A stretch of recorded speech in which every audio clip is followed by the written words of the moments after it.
Chanteur emblématique de la scène pop française, Etienne Dao a la voix, le rythme et les thèmes emblématiques et réussit le pari de se renouveler à chacune de ses productions et de ses tournées.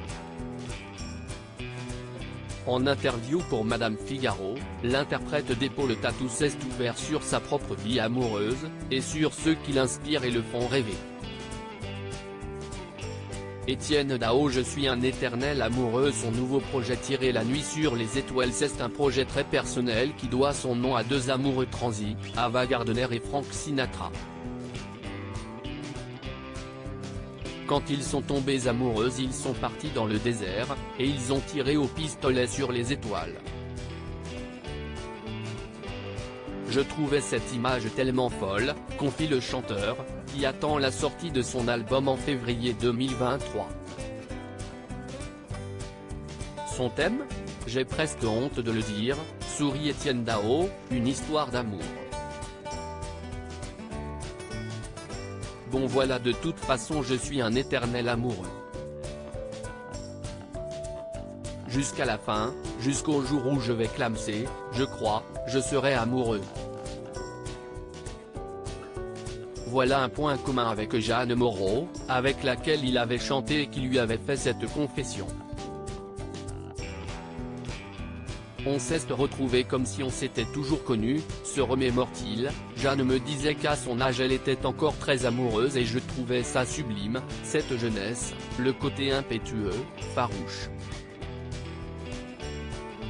Toute sa vie durant, il n'a donc chanté et vécu que pour et par amour, difficile de savoir d'ailleurs s'il s'agissait de chansons autobiographiques ou non. En tout cas, elles ont toujours été au sein de son œuvre et des couples amoureux il en a rencontré des tonnes, surtout des mythiques, Ellie et Jacquenot, Harry et Dutronc, Birkin et Gainsbourg, ils m'ont envoyé des témoignages d'affection, comme si je faisais partie de leur famille. Je n'oublierai jamais, j'ai été accueilli. Se souvient-il ? Lui qui n'a jamais été accueilli par son propre père, dont il parle dans Duel au soleil, et dont il n'arrive plus aujourd'hui à parler. L'amour, sous toutes ses formes, est son projet artistique tout entier.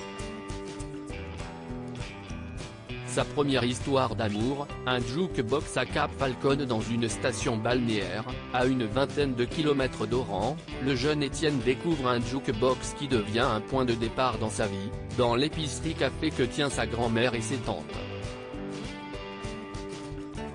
S'il estime ma première histoire d'amour ce jukebox, les débuts du rock, les yéyés, et tout de suite le rapport à l'objet disque, explique-t-il à Madame Figaro.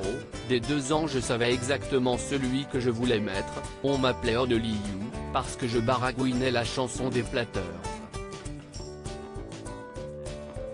Déjà une histoire d'amour, comme quoi, ça ne s'invente pas. De week-end d'aroma comme un igloo, de ouverture à heure hindoue, Etienne le romantique pop-rock est insatiable et bien qu'il reste extrêmement pudique sur ses propres histoires d'amour, son arrivée dans la ville de l'amour, Paris, alors qu'il n'a que 8 ans va sceller la suite de son destin et de sa carrière.